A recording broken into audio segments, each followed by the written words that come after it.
नमस्ते everyone, Monika astrology में आपका बहुत बहुत स्वागत है। आज हम चर्चा करने जा रहे हैं मकर लग्न की। देखिए, मकर लग्न वालों के लिए जून का महीना किस प्रकार की स्थितियां लेकर आ रहा है और कैसे हमें पूरे ही महीने को प्लान करना है, ये हम आज जानने की पूर्ण रूप से कोशिश करेंगे। देखिए, मकर लग्न और लग्न का स्वामी होता है शनि, और शनि आपके द्वितीय भाव में स्थित है और 4 जून को ये शनि वक्र अवस्था में प्रवेश करेगा। तो लग्न का स्वामी सेकंड हाउस में और वो भी वक्र अवस्था में। देखिए, कोई भी कार्य करने के अंदर आपको अगर आगे बढ़ना है तो उसके अंदर कोई भी मानसिक दुविधा का शिकार मत होना।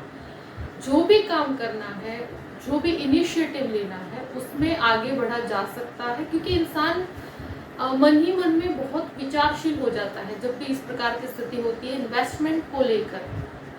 तो आपको उसमें आगे बढ़ना चाहिए और कोई भी इनिशिएटिव, कोई भी जॉब इंटरव्यू या कोई भी प्रकार का बदलाव करने में आपको सफलता प्राप्त होती है।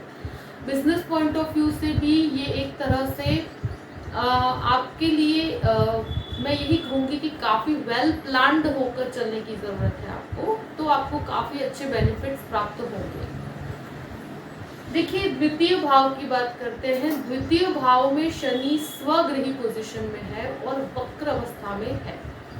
तो देखिए, मुख्य रूप से क्या है, जो फैमिली मैटर है वहाँ पर आप कुछ चीज़ों को सॉल्व करने की कोशिश करेंगे, या कि कोई ऐसा मैटर है या फैमिली से कनेक्टेड या कोई भी प्रॉपर्टी से कनेक्टेड जो चीज़ें हैं उसमें काफ़ी डिलेज होने के कारण आपको एक मानसिक तनाव हो सकता है कि चीज़ें हमारी हो पाएंगी या नहीं हो पाएंगी, दुविधा हो जाएगी आपको, और उसको सही करने की आप कोशिश करेंगे और उसमें ही ये पूरा महीना एक तरह से आपको डिलेड भी फील होगा।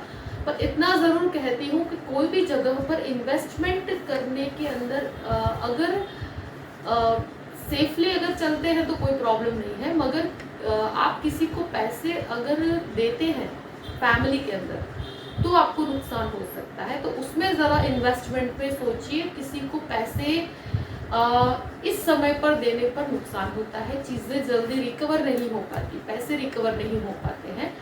तो इस चीज़ का ध्यान रखते हुए आगे बढ़िए और वाणी के ऊपर थोड़ा संयम रख के चलिएगा, तो कोई चिंता वाली बात नहीं होगी। देखिए, लग्नेश है और वो भी वक्रावस्था में चलेगा, तो कभी कभी इंसान डिलेस, बहुत ज़्यादा डिले के कारण फ्रस्ट्रेशन उसको आ जाता है। तो बिल्कुल फ्रस्ट्रेट होने की ज़रूरत नहीं है। देखिए, एक ट्रांजिशन है कि जिससे चीज़ें सॉल्व नहीं हो पा रही है, कोई भी फैमिली मैटर है या कोई भी प्रकार का प्रॉपर्टी मैटर है, तो उसको शांति से सॉल्व करने की कोशिश कीजिए। ये महीना आपको पूर्ण रूप से सपोर्ट करता है। अब बात करते हैं तृतीय भाव की। तृतीय भाव में गुरु मंगल एक साथ है। मंगल आपका 11th हाउस का भी स्वामी है, आपके चतुर्थ भाव का भी स्वामी है और गुरु के साथ है। मंगल है आपका चतुर्थ भाव का स्वामी और गुरु के साथ है वो। देखिए, कोई भी कहते हैं ना कि जॉब में परिवर्तन करना चाहते हैं, बिल्कुल कर सकते हैं। मैं इतना ज़रूर कहूँगी कि कंफर्टेबल एटमॉस्फेयर जल्दी आपको प्राप्त नहीं होगा। कोई भी जगह पर भी आप स्थान परिवर्तन करते हैं या कोई भी प्रकार का बदलाव करते हैं तो वहाँ पर क्या है कि शुरू में आपको काफ़ी अनकंफर्टेबल लगेगा, आपको लगेगा कि आप यहाँ काम ही नहीं कर पाएंगे। तो ये जो शुरू का समय है वो काफ़ी अनकंफर्टेबल महसूस होगा आपको, क्योंकि जिस प्रकार की दशम भाव की भी स्थितियां हैं, मुख्य रूप से इनिशिएटिव लेना आपके लिए बहुत अच्छा है, क्योंकि ये बदलाव में डिफिकल्टीज ज़रूर होगी पर चेंजेस से आपको काफ़ी सफलता है और चेंजेस करने से आपको फायदे भी हैं। यानी कि ये गुरु और मंगल की युति आपको अगर कोई बदलाव भी दे रही है या कार्यस्थल में या कोई भी आप बिजनेस है उसमें भी कुछ नई टेक्नोलॉजीज को इंट्रोड्यूस करना चाहते हैं, उसमें कुछ बदलाव करना चाहते हैं, तो ये पूर्ण रूप से सपोर्ट करता है। ये गुरु मंगल की युति, आपको इनिशिएटिव लेना चाहिए। और आप कोई नई टेक्निकल चीज़ों के साथ अपने बिजनेस को जोड़ना चाहते हैं, कुछ नई चीज़ों का इनोवेशन करना चाहते हैं, तो उसमें भी ये पूर्ण रूप से सपोर्ट करता है, आपके एनर्जी लेवल को भी बढ़ाता है। तो ऊर्जा में कोई प्रकार की कमी नहीं है। मुख्य रूप से क्या है कि जब जॉइंट बिजनेस के अंदर हैं आप, तो वहाँ पर छोटे मोटे क्लैशेस भाई बहनों के साथ हो सकते हैं, तो थोड़ा सा अपनी तरफ से चीज़ों में क्लैरिटी रखिएगा, टर्म्स एंड कंडीशंस में, तो कोई प्रॉब्लम वाली बात नहीं है। और अब बात करते हैं चतुर्थ भाव की। चतुर्थ भाव का स्वामी तृतीय भाव में, शुक्र राहु एक साथ। देखिए कोई भी प्रॉपर्टी मैटर है तो उसमें मे बी डिस्प्यूटेड अगर कोई प्रॉपर्टी है तो वहाँ आपको थोड़े डिलेस महसूस होंगे। मगर अगर आप कोई भी नई चीज़, कोई भी नई व्हीकल को खरीदना चाहते हैं तो ये समय में आपको लग्जरियस चीज़ों के प्रति काफ़ी अट्रैक्शन रहेगा। आप अपने चीज़ों में डेकोरेशंस करने में ज़्यादा, आप जैसे कोई अगर आपने ऑलरेडी घर लिया हुआ है तो उसमें डेकोरेशंस के पीछे आपका इंटरेस्ट बढ़ेगा कि उस चीज़ को कैसे ब्यूटीफुल बनाया जाए। तो इवन व्हीकल्स भी आप खरीदना चाहते हैं तो उसके अंदर भी आपका इंटरेस्ट जो होगा वो लग्जरी के पीछे होगा। तो ये शुक्र राहु की युति आपको इन चीज़ों में इंटरेस्ट बढ़ाती है जहाँ पर ब्यूटी से कनेक्टेड चीज़ें होती हैं। और एक चीज़ मैं कहूँगी कि घर में कोई भी प्रकार का रिनोवेशन से संबंधित खर्चा करना चाहते हैं या ऐसे डेकोरेटिव चीज़ों के अंदर आपका कुछ एक्सपेंस हो सकता है। और एक चीज़ मैं ये भी कहूँगी कि अगर कोई प्रॉपर्टी मैटर है तो वहाँ पर कुछ विवाद हो सकता है।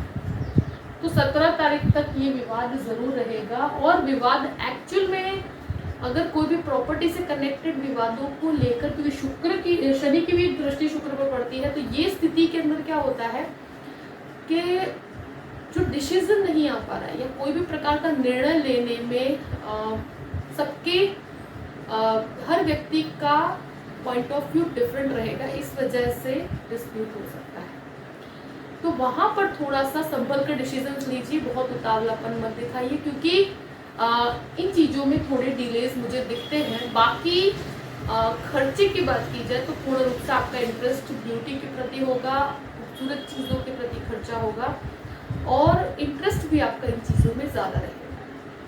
माता के स्वास्थ्य को लेकर छोटी मोटी चिंताएं रह सकती हैं, बहुत ज़्यादा डरने वाली बात नहीं है, मगर फिर भी संभल के रहे तो ज़्यादा अच्छा है। और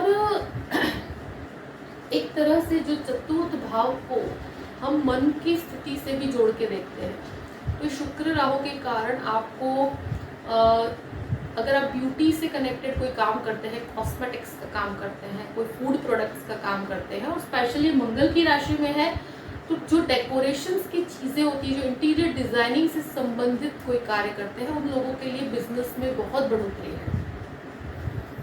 अब बात करते हैं पंचम भाव की। पंचम भाव का अधिपति शुक्र बनकर चतुर्थ भाव में, सूर्य बुध की युति पंचम भाव में है। स्टूडेंट्स के लिए एक तरह से कहा जाए तो अगर आप कोई भी डिज़ाइनिंग के अंदर आगे बढ़ना चाहते हैं, इवन मैनेजमेंट के अंदर भी आप आगे बढ़ना चाहते हैं, यानी कि MBA के अंदर, या कोई भी गवर्नमेंट कनेक्टेड कोर्स भी कर रहे हैं, तो उसमें भी अगर आप सफलता प्राप्त करना चाहते हैं तो ये समय आपके लिए योग्य है। पर एक चीज़ ज़रूर कहूँगी कि जब 18 तारीख तक स्पेशली, उसके बाद भी शुक्र तो पंचम भाव में आएगा ही आएगा, मगर राहु के साथ शुक्र की युति के कारण आपका स्टडी पे से ध्यान बिल्कुल भटक सकता है, क्योंकि ये इंसान को फोकस्ड नहीं रहने देता। तो डिस्ट्रैक्शन से बचिएगा, कोई भी प्रेम संबंध में पढ़कर अपनी स्टडीज़ को अफेक्ट मत होने दीजिए, इस चीज़ का आपको ज़रूर ध्यान रखना पड़ेगा। ये परिस्थिति 18 तारीख तक भी है, उसके बाद भी शुक्र पंचम में ही है, तो ये सिचुएशंस को अपने एजुकेशन के ऊपर हावी नहीं होने देना है, ये चीज़ का आपको ध्यान रखना है। और अब बात करते हैं स्टॉक मार्केट की। तो स्टॉक मार्केट के अंदर इन्वेस्टमेंट करना चाहते हैं तो वैसे अष्टम भाव का अधिपति सूर्य बनकर आपके पंचम भाव में आपको काफ़ी फाइनेंशियल बेनिफिट्स दे रहा है। कोई भी इन्वेस्टमेंट्स में बहुत ज़्यादा कोई नुकसान नहीं है, मगर शुक्र राहु की युति 18 तारीख तक है, तो अट्रैक्शन या कोई भी ऐसी ऑफर आपके सामने आती है, ऐसा कोई भी बहुत बड़ा इन्वेस्टमेंट करने से थोड़ा बचना चाहिए आपको। बाकी स्टेबिलिटी के साथ काम करते हैं तो आपको स्टॉक मार्केट के अंदर भी काफ़ी अच्छे बेनिफिट्स हैं। अब बात करते हैं आपके 6th हाउस की। छठे घर के अंदर मुख्य रूप से देखा जाए तो 6th लॉर्ड आपका खुद पंचम भाव के अंदर बैठा है सूर्य के साथ। स्किन रिलेटेड अगर कोई भी प्रकार का प्रॉब्लम है, बोन से कनेक्टेड कोई भी प्रॉब्लम है, तो उसको आपको लाइटली नहीं लेना है।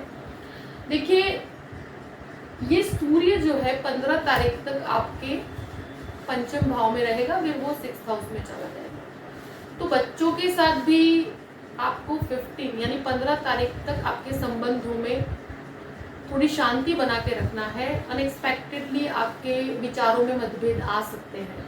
पर 6th हाउस की बात करें तो 15 तारीख के बाद 6th हाउस में भी सूर्य का आना, तो कहीं ना कहीं रिसर्च के अंदर भी इंसान को वो लाभ प्राप्त नहीं हो पाता। मगर 15 तारीख तक आपको ज़्यादा बेनिफिट्स हैं। अगर आप कहें अनएक्सपेक्टेडली आप कोई रिसर्च एक्टिविटी के साथ जुड़े हुए हैं तो हेल्थ के लिए आपके मैंने पहले ही बताया कि बोन से कनेक्टेड कोई भी प्रॉब्लम है तो उससे आपको खास रूप से ध्यान रखना है। स्किन रिलेटेड प्रॉब्लम से भी ध्यान रखना है।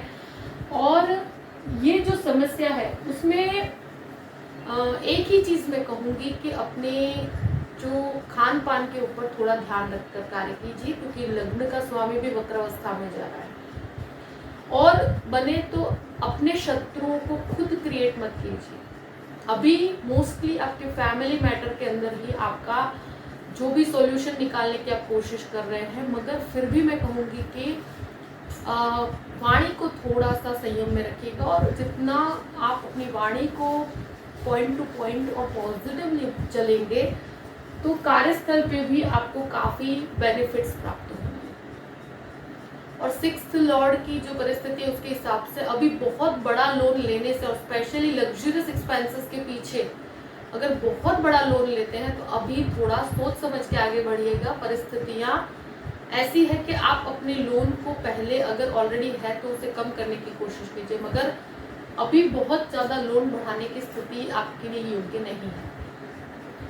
अब बात करते हैं आपके 7th भाव की। देखिए गुरु पूर्ण रूप से आपके 7वें घर को देख रहा है। ये जो गुरु है वो मंगल के साथ 27 तारीख तक वो मंगल के साथ है। और गुरु पूर्ण रूप से 7वें घर को देखने के कारण बिजनेस पार्टनरशिप में अच्छा है आपके लिए। बिजनेस पॉइंट ऑफ व्यू में भी बढ़ोतरी है।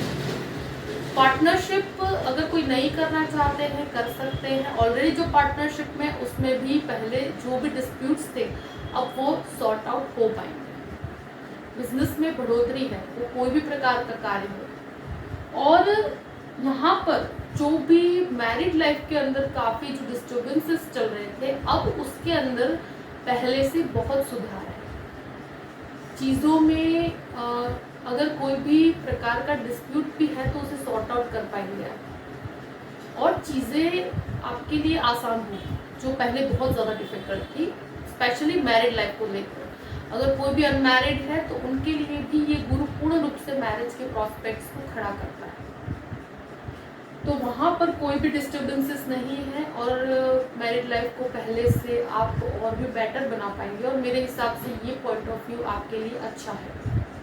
अब बात करते हैं 8th भाव की। 8th भाव का स्वामी सूर्य बनकर फर्स्ट तो आपके 5वें घर में रहेगा, जो अनएक्सपेक्टेडली आपको काफ़ी गेन करवाता है। इवन रिसर्च के अंदर भी बहुत अच्छा है, मैनेजमेंट के लिए भी बहुत अच्छा है।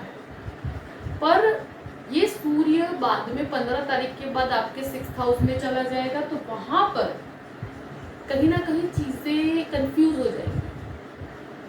अगर कोई रिसर्च ओरिएंटेड काम करते हैं या आप विदेश के लिए जाने की कोशिश कर रहे हैं तो वहाँ पर भी डॉक्यूमेंटेशन को थोड़ा क्लियर रखिएगा। चीज़ें जितनी ऑर्गेनाइज्ड रहेगी वो ज़्यादा आपके लिए बेटर रहेगा।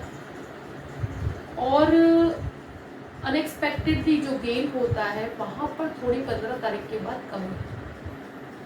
अब बात करते हैं 9वें भाव की। देखिए 9वें भाव का अधिपति खुद आपके 5वें घर में पूरे ही महीने बुध बनकर, तो ये आप कोई भी मास्टर्स करना चाहते हैं, स्पेशली कोई भी अकाउंटिंग फील्ड के अंदर या कोई भी मैनेजमेंट के अंदर जाकर करना चाहते हैं, ये पूरा महीना आपके लिए बहुत मतलब अच्छे आपको परिणाम प्राप्त करवा रहा है।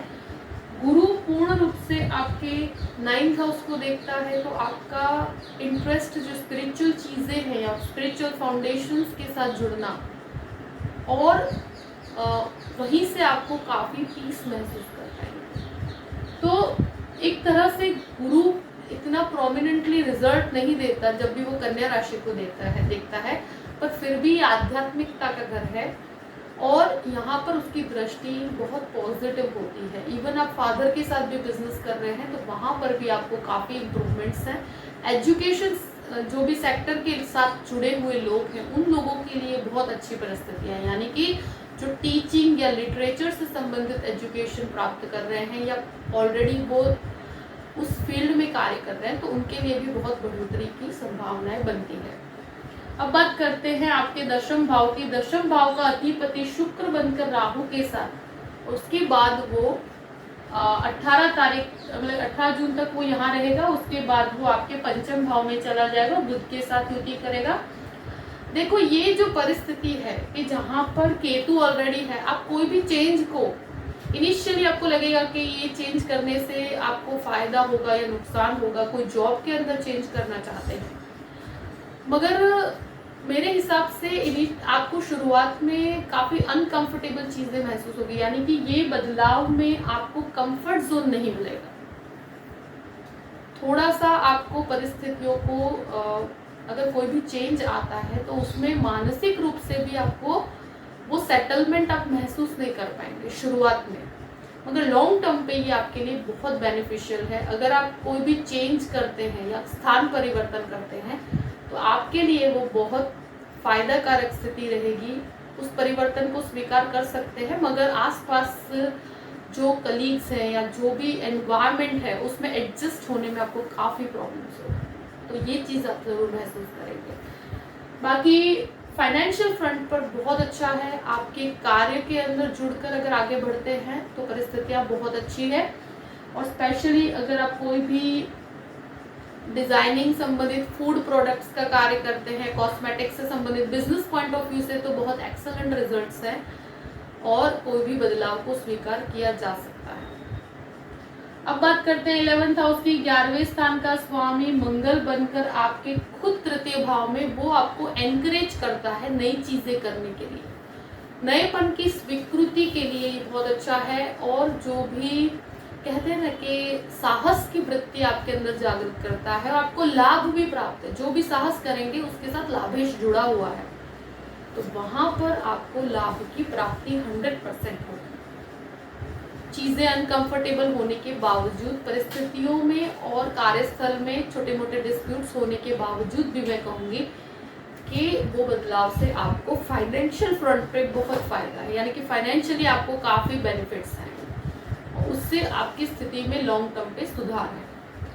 12th हाउस की बात करते हैं। 12वें घर का अधिपति गुरु बनकर आपके तृतीय भाव में, तो देखिए फॉरेन संबंधित कोई भी कार्य है तो वहाँ पर बेटरमेंट है, कोई भी स्थिति में प्रॉब्लम नहीं है। एक्सपेंसेस आपके थोड़े खर्चे ज़्यादा है तो उसको लेकर आप थोड़े से स्ट्रेस में हो सकते हैं। वो एक्सपेंसेस प्रॉपर्टी से कनेक्टेड भी हो सकते हैं, कुछ प्रॉपर्टी से कनेक्टेड वाद विवाद हो सकता है, तो उसको सेटल करने के पीछे भी कुछ खर्च आपको उठाने पड़ सकते हैं, मगर खर्च उठाने पर आपको लॉन्ग टर्म पे नुकसान नहीं है, क्योंकि कोई भी मैटर है उसके सोल्यूशन के लिए भी कुछ एक्सपेंस होते हैं। बाकी बिजनेस पॉइंट ऑफ व्यू से देखा जाए तो भी आपके लिए बहुत अच्छा है। अगर एक्सपेंस करते हैं तो वो एक्सपेंस आपके लिए बेनिफिट का कार्य करेगा। स्टूडेंट्स भी अगर बाहर जाना चाहते हैं तो वीज़ा कनेक्टेड एक्सपेंसेस भी हो सकते हैं, और उससे आपको पूर्ण रूप से सफलता और पॉजिटिविटी है। तो खर्चों को लेकर ज़्यादा स्ट्रेस आपको ज़रूर ये पूरे ही महीने स्ट्रेस रहेगा, वो एक्सपेंसेस से कनेक्टेड होगा, और कहीं ना कहीं आपके सेविंग्स को भी अफेक्ट हो रहा है उसके कारण, एक्सपेंसेस की वजह से। तो वहाँ पर थोड़ा सा कैलकुलेट करके चलिए और प्लान करके चलिएगा, तो कोई चिंता वाली बात नहीं है। आई होप मैंने पूरी ही परिस्थितियों को आपके सामने रख दिया है। अगर आपको ये वीडियो पसंद आता है तो लाइक भी कीजिएगा और सब्सक्राइब भी कीजिएगा। देखिए परिस्थितियों को देखकर और पूर्ण रूप से आप अपनी डिसीजन को प्रॉपरली लीजिए। अगर आप मुझसे कंसल्टेशन लेना चाहते हैं तो डिस्क्रिप्शन बॉक्स पे मैंने अपना ईमेल आईडी दिया हुआ है astrologymonica@gmail.com, आप उस पर मेल कर सकते हैं। मैं पूरी ही जानकारी आपको प्रदान करूंगी कि कैसे मुझसे कांटेक्ट किया जाए और कैसे मुझसे कंसल्टेशन लिया जाए। तो देखिए जो भी डेट्स और जो भी परिस्थितियाँ मैंने आपके सामने रखी हैं उनको ध्यान में रखते हुए अपनी चीज़ों को प्लान कीजिए और हमेशा खुश रहिए। Thank you so much. जय श्री कृष्ण।